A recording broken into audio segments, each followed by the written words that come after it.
Romains, chapitre 1, verset 18. Nous avons fait depuis quelques semaines l'introduction à ce merveilleux livre, à ce chef-d'œuvre littéraire. Et nous voulons, Seigneur, le savoir ce que lui pense de nous. Vous savez, ce que les gens savent de nous, en réalité, bien souvent, ce n'est pas ce que nous sommes. Êtes-vous comme moi? Vous avez tendance à vous déguiser, c'est l'Halloween à l'année longue. Avez-vous tendance à mettre des masques? Si vous avez déjà été visiter un psychologue ou avoir eu besoin d'un psychologue pour vous aider, il va vous dire ça. On va essayer d'enlever tes masques. On va essayer d'enlever tes masques. Parce que on a tendance à se cacher.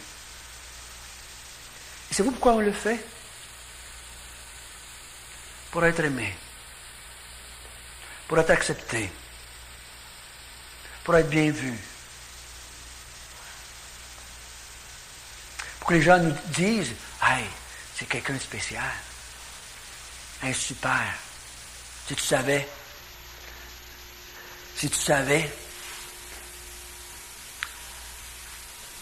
La réalité de notre vie, c'est souvent ce que nous cachons. On ne montre pas la réalité, on la cache. Et les gens qui vivent avec nous pendant des années et des années et des années finissent par en découvrir un petit peu plus. N'est-ce pas? Ils finissent par en découvrir un petit peu plus, puis là, ils nous font descendre au moins d'une marche. Ceux qui vivaient au temps de Jésus, qui étaient la crème de la crème, on les appelait les pharisiens. Ils étaient l'apogée de la société, spirituellement parlant. C'était eux qui étaient la référence quand on parlait des choses spirituelles. C'était eux qui étaient les dirigeants des synagogues pour le peuple juif. C'était eux qui enseignaient la parole de Dieu. Et tout le monde qui les connaissait les appelait rabbi, rabbi, enseignant, enseignant. Ah, ils savaient donc les choses. Ils étaient des gens très bien vus dans la société. Donc, ils démontraient quelque chose de bien. Et un jour, Jésus a parlé. Ça a été épouvantable. Si vous lisez Matthieu chapitre 23, ce qu'il dit d'eux autres, ce qui est le pire, en tout cas, moi, ce qui sera pire, c'est qu'il l'a dit en public, devant tout le monde. Ça n'aurait pas été pire, ça n'aurait pas été si pire s'il avait déjà dit aux gens qui étaient en vérité. Hein? Si moi je vous ai déjà dit que j'étais un voleur, puis la police vous dit 2 minutes après que François est un voleur, je ne suis pas surpris, je ne suis pas déçu, je ne suis pas si mal pris, je vous l'avais déjà dit qui j'étais. N'est-ce pas? Mais on a tendance à cacher qui on est. Donc si quelqu'un révèle qui on est, qu'on a une mauvaise humeur. Et qu'on ne l'aime pas, cette personne-là. T'es allé dire aux autres ce que j'ai fait. T'es allé dire aux autres comment je suis. T'es allé dévoiler des secrets. Et des fois, quand je suis avec mon épouse et qu'on est ensemble à quelque part, puis si un ou l'autre a dit quelque chose sur l'autre que les gens ne savent pas, quand on retourne à la maison, hein? Un qui dit à l'autre, « Hey, toi, qu'est-ce que tu avais à dire ça? Puis pourquoi tu m'as fait ça? Tu m'as blessé, ça m'a attristé, ou hein, peu importe comment on est. Si on est sage, on va le dire tranquillement. Si on est en colère, on va le dire en sautant. En tout cas, peu importe. Mais on n'est pas de bonne humeur. Parce que l'autre a révélé ce qu'on a fait en secret. Dans les 3 chapitres qui viennent de l'Épître aux Romains, Dieu va révéler vos secrets. Dieu va révéler qui vous êtes vraiment. Dieu va nous dire à chacun de nous, moi le premier, qui nous sommes dans la réalité. Pas ce que vous montrez aux gens. Je ne vous dis pas que moi je le montre, pas plus que vous autres, je me cache aussi. Bien des fois, je me cache. Et si vous n'acceptez pas d'un autre qu'on vous dise la réalité à votre propre sujet, permettons au moins au Seigneur de nous le dire. Parce que si je n'accepte pas de vous quelque chose, ça ne me condamnera pas. Mais si je n'accepte pas ce que le Seigneur me dit, ça va me condamner. N'est-ce pas? Donc, le Seigneur puisse nous aider dans les semaines qui vont venir 3, 4 semaines, 5, 6 semaines, je ne me souviens pas comment ça va nous prendre de temps, qu'on puisse accepter ce que le Seigneur va dire à notre sujet. Ne vous battez pas avec le Seigneur. Ne vous ostinez pas avec le Seigneur. Acceptez-le. Seigneur, c'est ce que je suis. Même si vous ne le réalisez pas encore. Même si ça vous semble tellement... Mais ça se peut pas. Je me souviens quand j'avais enseigné ça à la sœur, il y a des gens qui m'ont dit, mais François, ça se peut pas qu'on soit si pire que ça. Mais nous, on refuse d'accepter ce que le Seigneur montre dans la réalité. Ce qui va nous aider à l'accepter, c'est qu'on devrait se rappeler qu'on est aimé quand même. Si vous seriez certain que votre conjoint vous aime à 100%, vous pourriez lui dire tout ce que vous vivez. Et vous n'auriez pas peur. Pourquoi vous ne le dites pas? Vous êtes bien certain qu'il ne vous aime pas tant que ça. Vous êtes bien sûr qu'il ne vous aime pas tant que ça. C'est pour ça que vous lui cachez un paquet d'affaires. Parce que vous avez peur qu'il ne vous aime plus si vous lui dites tout ce que vous savez, tout ce que vous pensez, tout ce que vous vivez à l'intérieur, toutes les mauvaises pensées qui vous passent par la tête. Vous ne les dites pas aux autres parce que vous avez peur d'être rejeté. Mais le Seigneur, même si vous lui dites tout ce que vous vivez, il ne va jamais vous rejeter en tant que son enfant. C'est pour ça que je suis content, on parle dans le repas du Seigneur. Là, il nous dit qu'il nous aimait. Il nous a dit qu'il nous aimait. Par la foi, on s'attachait à Jésus-Christ. Par la foi, on était sécure pour l'éternité. On n'a rien. Pas avoir d'avoir peur. Puis là, il nous servait puis il nous dit qui qu'on est. Il nous aime encore. Il ne changera rien. On va aller avec lui pour toujours. Il ne s'en ira pas. Et il ne nous retournera pas le dos. Et il ne nous donnera pas les coups de bâton. Les coups de bâton ont été donnés déjà à quelqu'un d'autre, à votre place. Ils ont été donnés à Jésus-Christ les coups de bâton.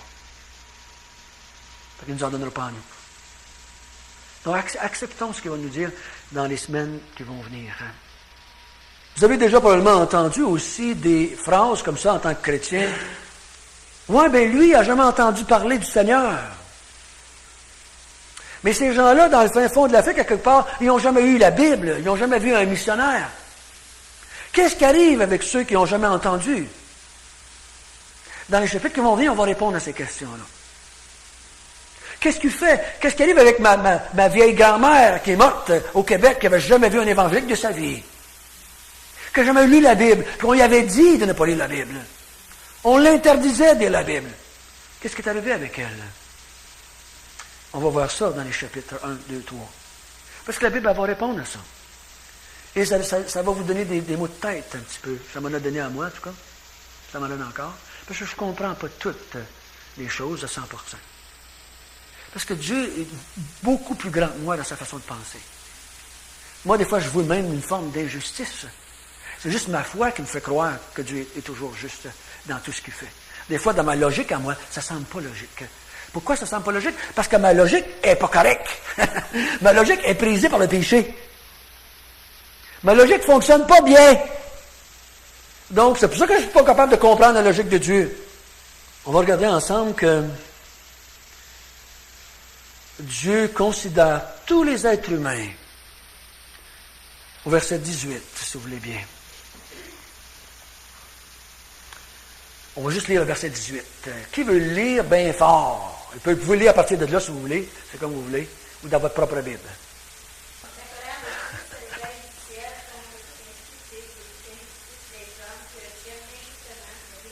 Voilà. C'est ce que nous allons étudier ce matin. La colère de Dieu se révèle du ciel contre toute impiété et toute injustice des hommes qui retiennent injustement la vérité captive. Ça veut dire quoi? Dieu considère que l'homme a la vérité à quelque part. Parce qu'ils la retiennent captive, c'est parce qu'ils l'ont. On pense qu'ils l'ont pas, on pense qu'ils l'ont jamais eu, on pense qu'ils l'ont peut-être jamais entendu. Mais il dit bien que Dieu, sa colère va se révéler contre l'homme parce que l'homme retient la vérité cachée. On va voir ça ensemble. Pourquoi est-ce que ça? On va voir, à partir du verset 9, un paquet de car. Hein? Car. Quand vous voyez le mot car, ça vous dit que la réponse à ce qu'il vient de dire. Dieu, sa colère va s'abattre sur les hommes, car, là, il donne des réponses. À cause de, j'ai laissé mon char du long du chemin car il n'y avait plus de gaz, ou à cause qu'il n'y avait plus de gaz, parce qu'il n'y avait plus de gaz. On donne des raisons. Et Dieu va dire ici, la colère de Dieu se révèle contre tout être humain qui pêche. Parce que l'être humain, c'est la vérité, mais il la cache. C'est la vérité, mais il la cache. On va voir à partir du verset 18 jusqu'au verset 21 que la révélation de Dieu, elle est universelle. La révélation de Dieu, elle est universelle. Bien avant qu'aucun missionnaire à n'importe où, la révélation de Dieu était déjà là avant le missionnaire. Bien avant que la Bible soit écrite ou copiée sur des livres, personne ne pouvait dire « Ah, moi je ne savais pas ». Elle était déjà chez eux, la révélation. Regardez à partir du verset 19 jusqu'à 21. 19 jusqu'à 21. Car ce qu'on peut connaître de Dieu est manifeste pour eux.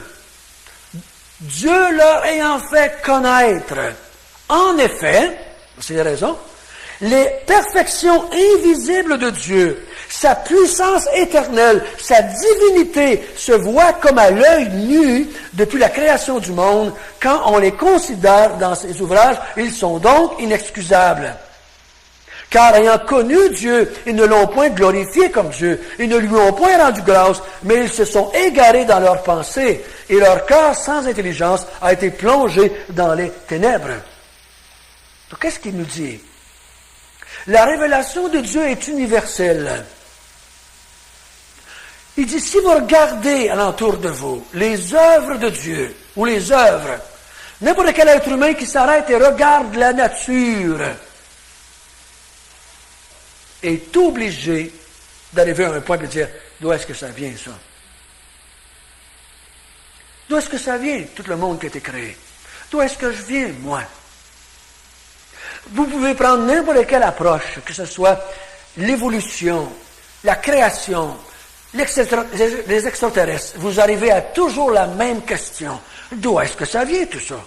Mon gars, un jour, me dit, « Papa, si je peux te prouver qu'il y a des extraterrestres, toute ton histoire de Bible, ça tombe à rien. » Je dis, « Ben non, mon garçon, j'ai encore la même question. » Quelle question? D'où est-ce qu'ils viennent, les extraterrestres? Ça ne change rien dans ma question. S'il n'y a pas d'extraterrestres, je me demande, d'où est-ce qu'ils viennent les hommes? Hein? Ça revient à la même question. C'est toujours d'où est-ce que ça vient, ce monde dans lequel on vit. Ah, ça vient des atomes. Mais d'où est-ce qu'ils viennent, les atomes? Ah, ça vient du Big Bang. D'où est-ce qu'il vient, le Big Bang? D'où est-ce qu'elle vient, cette matière-là? D'où est-ce qu'elle vient, ce gaz-là? Qui l'a mis là? Ah, mais là, on ne le sait pas. Voilà. Tout ce qui a été créé, peu importe qu'est-ce qui a été créé, a besoin d'un créateur. Ça, c'est la logique humaine. Je vois un ordinateur, mais je comprends qu'il y a quelqu'un qui a formé l'ordinateur. Si je vais dans un bois, puis je rentre dans la forêt, puis du coup, je vois du long d'un arbre une série d'armoires. Je dis pas, ah, le tonnerre a tombé sur un arbre, ça a fait des armoires, par hasard.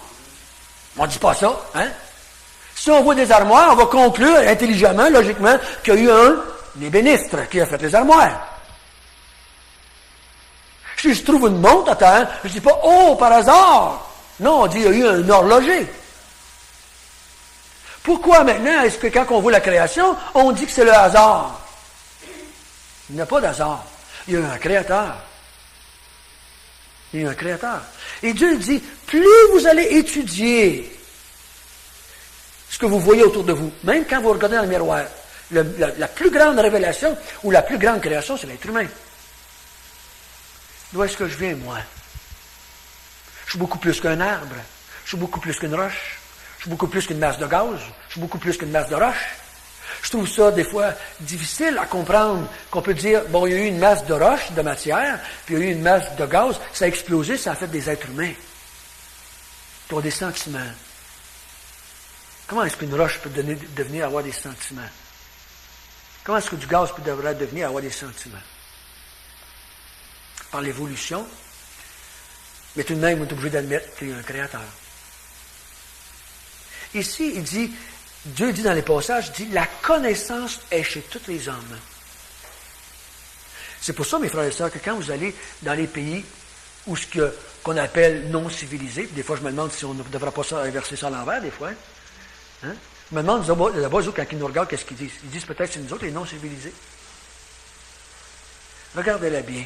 Même s'ils n'ont jamais entendu l'Évangile, ils vont se créer des dieux qui ont créé un monde. Lisez les vieilles histoires des vieux peuples dans le monde entier. Ils vont dire que, c'est ça, ici, ils ne l'appellent pas Dieu Jéhovah, ils vont l'appeler autrement, mais il y a un Dieu qui a créé un monde, à quelque part. Ils sont obligés, parce que dans la logique, c'est comme ça que ça marche, l'être humain. La logique. Donc, ne nous justifions pas et n'essayons pas de justifier les gens dehors de nous. Les gens ont toute la connaissance qu'il y a un Dieu qui existe. Le verset 18 nous dit qu'ils la retiennent captive. Il l'empêche de la vérité d'agir. Il l'empêche de fonctionner. Il l'empêche de se manifester, de travailler. Jésus a dit aux pharisiens, il dit, vous n'avez pas entré, vous n'avez pas utilisé la vérité et vous avez empêché les autres d'entrer dedans. Comment est-ce que de chefs religieux qui ont trompé les gens, des fois très volontairement, ils ont caché la vérité aux autres. Et Dieu nous dit ici, considère, assis-toi. Je me souviens d'avoir lu le témoignage d'un homme une fois qui était un biologiste. Il s'est assis un moment donné, non, un botaniste, c'est ça? Bio, c'est l'étude du être humain. Un botaniste, il s'est couché et il a étudié une fleur, une petite fleur, juste une petite fleur. Il s'est converti en étudiant une petite fleur. C'est impossible que le hasard ait fait ça. Il n'a obtenu pas la connaissance de Jésus-Christ, la connaissance qu'il y avait un Dieu qui l'avait créé. Il a trouvé l'Évangile après ça. Tout être qui s'arrête et regarde la création est obligé d'avouer qu'il y a un Créateur. S'il le nie, c'est pas parce que le Créateur ne s'est pas révélé. Donc, le fin fond du bois, dans la ville de New York, au Québec, tout le monde, que ce soit l'an 2000 avant Jésus-Christ ou 2000 après Jésus-Christ, ils ont toute la nature devant les autres et ils savent qu'il y a un Créateur. Le problème, c'est pas qu'ils ne savent pas. Le problème, c'est qu'ils ne veulent pas le savoir. OK? Du verset 21 jusqu'au verset 25, le problème, il dit, qu'est-ce qu'il dit? Il dit, car ayant connu Dieu, ils ne l'ont point glorifié. Ils l'ont connu, Dieu. Mais ils ne l'ont point glorifié comme Dieu. Ils ne lui ont point rendu grâce, mais ils se sont égarés dans leurs pensées, et leur corps sans intelligence a été plongé dans les ténèbres. Se vantant d'être sages, ils sont devenus fous, et ils ont changé la gloire de Dieu incorruptible en image représentant l'homme corruptible, des oiseaux, des quadrupèdes, des reptiles. C'est pourquoi Dieu les ayant livrés à l'impureté, selon la convoitise de leur cœur, ainsi ils déshonorent eux-mêmes leur propre corps, eux qui ont changé la vérité de Dieu en mensonge, eux qui ont adoré et servi la créature au lieu du Créateur qui est béni éternellement. Amen. Il dit, au lieu de glorifier, de remercier celui qui a créé toutes choses, l'être humain s'en est détourné. En tant que non-chrétien, pendant des années, je ne remerciais pas Dieu pour tout ce qu'il avait créé. Oh, j'essayais de le manipuler pour arriver à mes fins. J'essayais par mes prières ou par mes bonnes actions de l'emmener à faire ce que moi je voulais. Et quand ça allait mal, j'étais loin de lui rendre grâce. Je le maudissais parce que ça allait mal. J'étais loin de le bénir. J'étais loin de le glorifier. Et si vous écoutez les programmes de télévision qui parlent de la nature, on n'entend presque jamais, un de temps en temps, rarement, qui vont dire « Dieu a créé le monde ». Ils ne glorifient pas Dieu pour la création. Ils glorifient le hasard. La nature, mère nature. Je me suis posé, c'est qui ça, mère nature? Hein? Puis là, je t'ai pas dit, mais c'est qui la mère de la mer? Je me dis ça souvent à des gens. Oui, c'est ça la mère nature, mais c'est qui la mère de la nature? Ah ben là, c'est bien pas. Voilà. La mère a-tu un père? Et je pense que la mère a eu un père, et son père, c'était Dieu. OK? C'était Dieu. C'est beaucoup plus facile la logique d'un créateur que la logique d'un pas un créateur. Beaucoup plus facile pour l'être humain. L'homme ne lui a pas rendu grâce, verset 21. L'homme s'est fait des idoles. Vous savez, le deuxième commandement de Dieu qui dit, tu ne te feras pas d'image taillée. C'est ça que ça veut dire.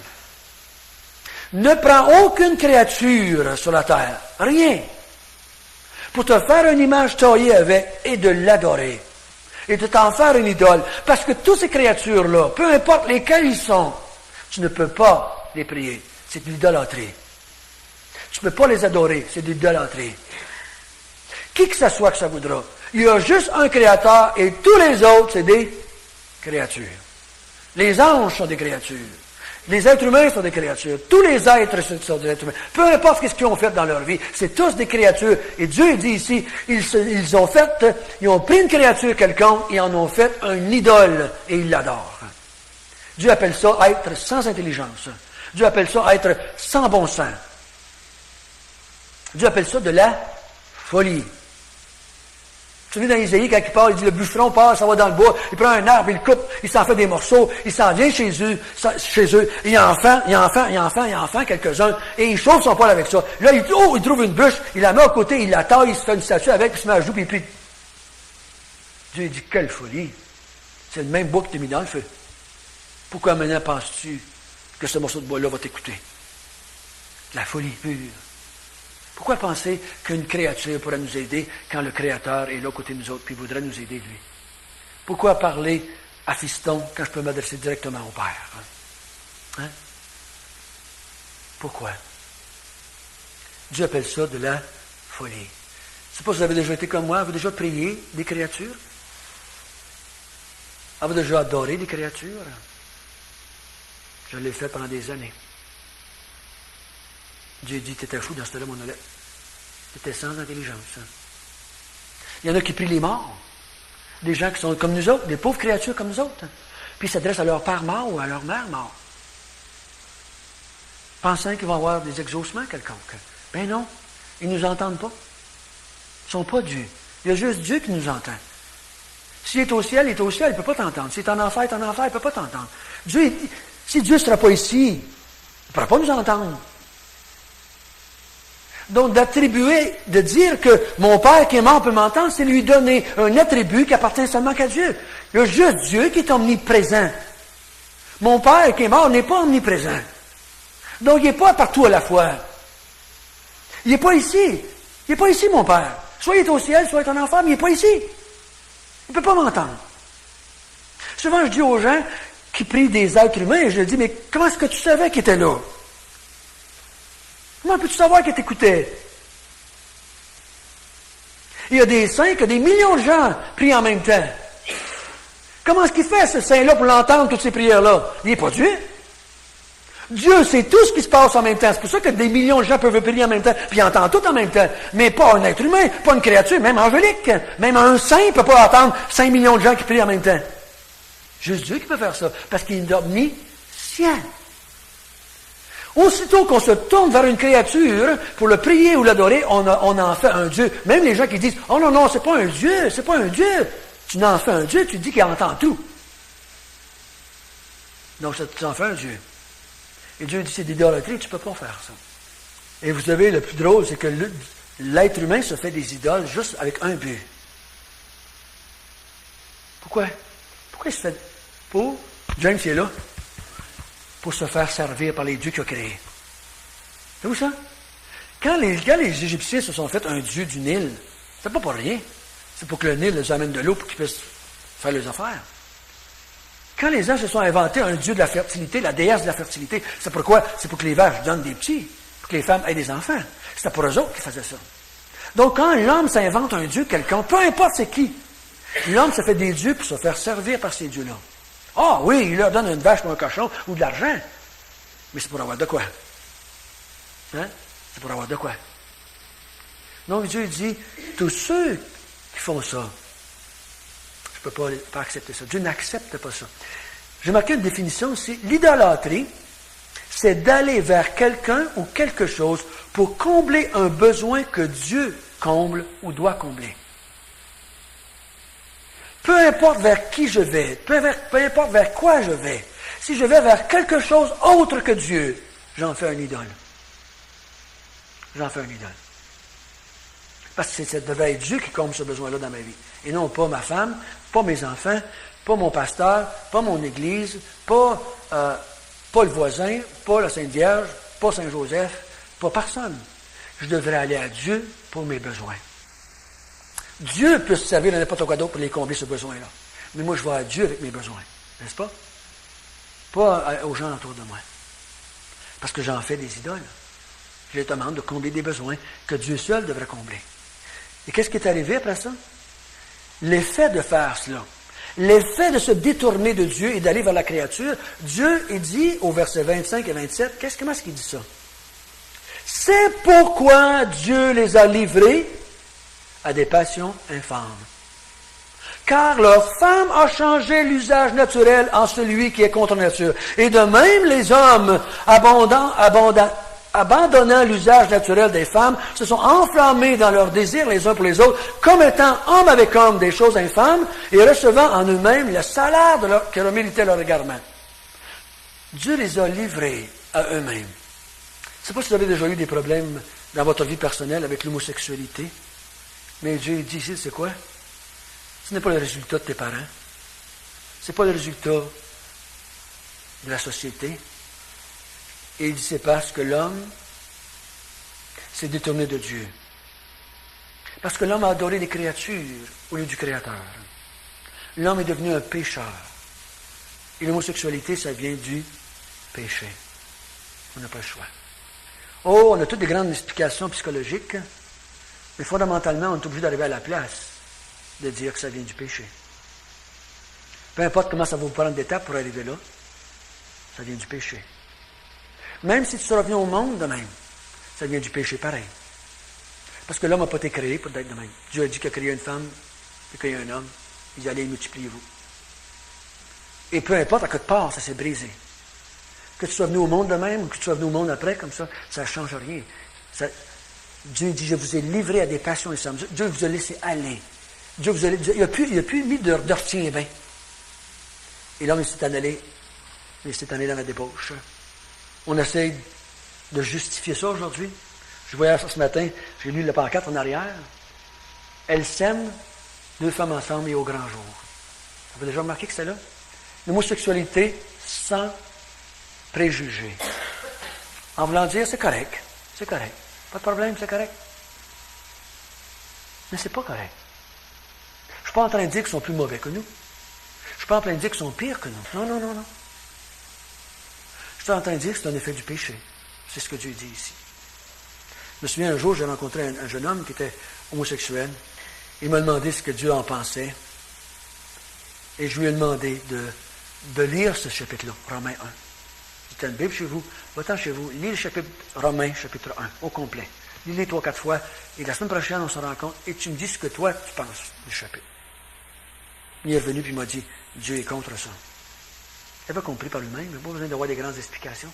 Il avait compris. Maintenant, il y avait un choix. De le croire ou de le rejeter. N'est-ce pas? Il y avait un choix. La Bible nous dit ici que l'homme s'est déshonoré en adorant la créature au lieu du Créateur. L'homme qui avait été placé, l'homme avait été placé au-dessus de toute la création pour en être un gérant. Vous et moi, mes frères et sœurs, on avait été placés par Dieu comme pour dominer le monde entier. On avait été là pour être les gérants du monde par Dieu. Et dans notre folie, on a donné à la créature le droit de nous dominer. Fou, hein, qu'on était? Dieu dit, domine François sur toute la création.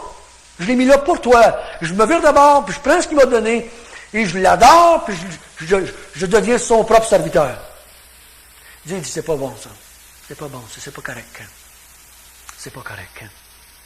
L'homme ne sait pas... Il s'est détourné de son Créateur. N'importe qui sur la terre qui cherche Dieu, qui dit il y a un Créateur, puis moi je veux le connaître, ce Créateur-là. Je viens pas du nowhere. Je viens pas de nulle part.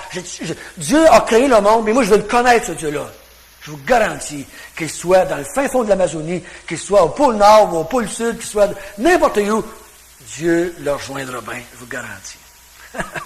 Dieu va leur joindre, que ce soit par les ondes radiophoniques, que ce soit par un missionnaire, que ce soit par n'importe quoi.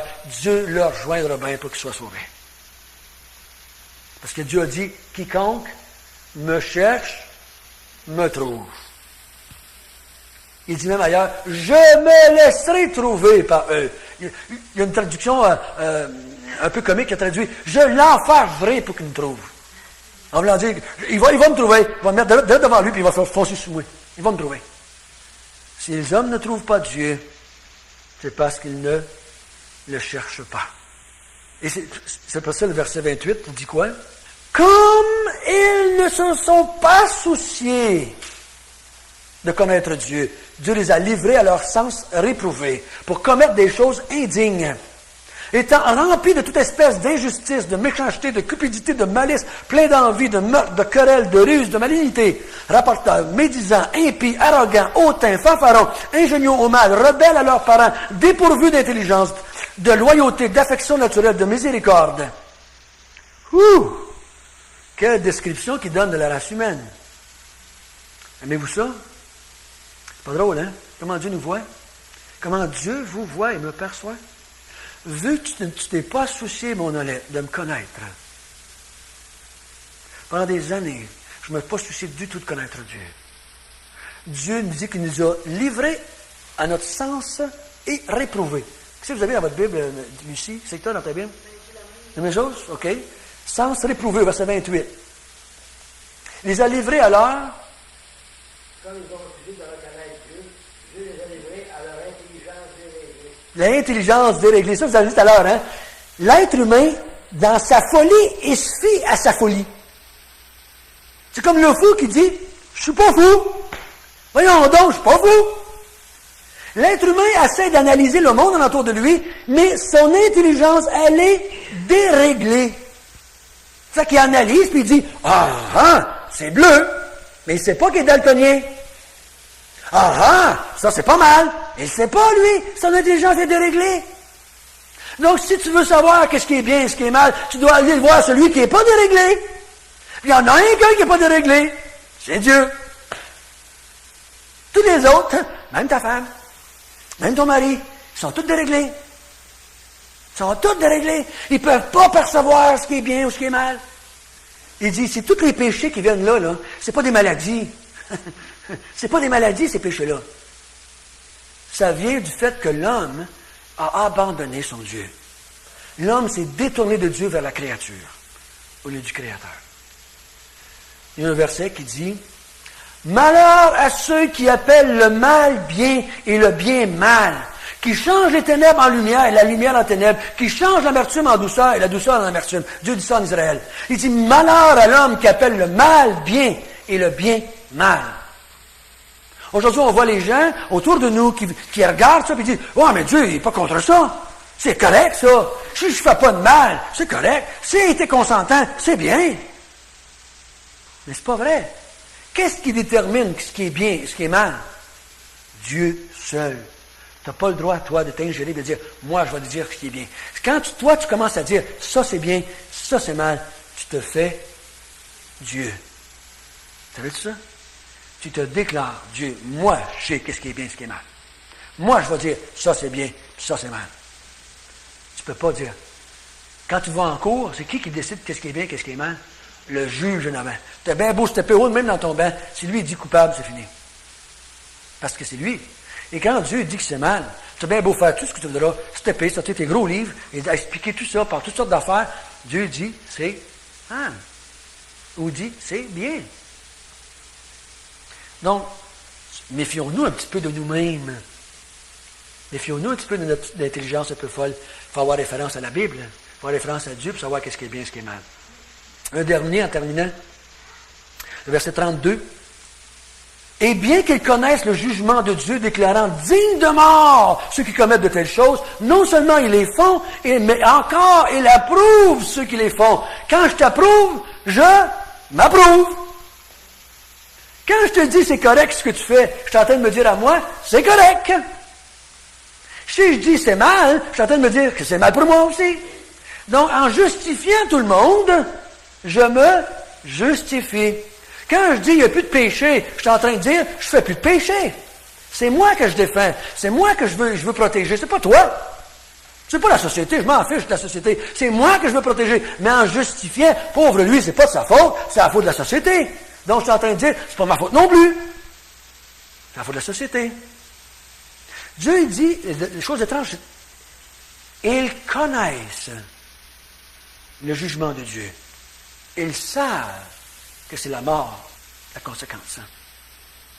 Mais ils le nient. Ils ne veulent pas l'admettre. Donc l'être humain, c'est ce que nous étions chacun de nous, avant d'être chrétien. On est encore des êtres humains, là, mais sauvés. Mais l'être humain, avant que vous deveniez chrétien, c'est ce que vous étiez. Des gens qui avaient rejeté Dieu. Même si vous étiez le plus pieux de la ville, vous aviez rejeté Dieu. Vous adoriez des créatures au lieu du Créateur. C'est bien souvent vous qui déterminez ce qui était bien et ce qui était mal. Ou vous suiviez des commandements d'hommes, les 10 commandements de Dieu puis les 7 commandements de l'Église. On suivait les commandements comme étant des choses correctes, mais c'est des commandements d'hommes. Pourquoi ils avaient ingéré là-dedans? Pourquoi ils ont fait des commandements de plus que ce que Dieu avait fait? Ils sont donnés une autorité qu'ils n'avaient pas. Et Dieu vous a laissé aller à votre folie. Il m'a laissé aller à notre folie. Et on a fait toutes sortes de choses épouvantables. On a fait toutes sortes de choses épouvantables qui nous déclaraient dignes de mort. Vous avez commis toutes ces choses?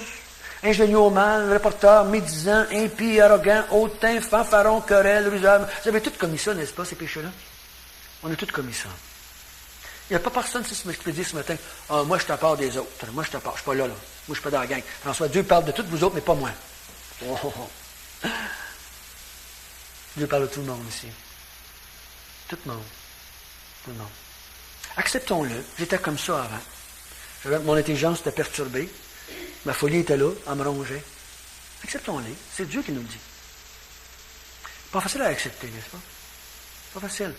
Et si vous pensez qu'on est rendu au bout, on va descendre encore quelques étages dans les semaines qui viennent. Dieu va nous décrire encore d'une façon plus vivide l'être humain pécheur. Notre Père du ciel, nous te remercions que tu n'as pas caché la vérité à notre sujet. Nous te remercions que tu nous as aimés assez pour nous dire la vérité. Combien d'années j'ai été fou, comme on dit en québécois, fou bien raide. Je m'étais inventé des dieux. Quand ils ont pu faire mon affaire, je me suis même établi comme Dieu. C'est moi qui décidais ce qui était bien et ce qui était mal. Pour que je le réalise, dans ta bonté, tu m'as livré à moi-même. Et tout ce que j'ai vécu, c'est de la douleur, de la souffrance. Parce que le péché ne peut pas faire autre chose que ça. Seigneur, on veut t'avouer ce matin. On veut t'avouer que ce que tu dis à notre sujet est vrai. Seigneur, s'il y a quelqu'un ce matin ici qui a de la misère à croire ça, puisses-tu l'aider par ton Esprit Saint. Aide-lui à le comprendre, aide-lui à l'accepter, comme tu nous as aidés, nous. Aide-le à avouer dans son cœur. Puisses-tu, Seigneur, nous aider maintenant que nous sommes tes enfants. Maintenant qu'on a un peu plus d'intelligence à cause de ta parole. Guide-nous. Et aide-nous cette semaine, parmi les gens qu'on va vivre, à les aider à réaliser cela. Oh, avec amour, avec compassion et miséricorde. Se souvenant que nous étions bien comme eux avant. Au nom de Jésus. Amen.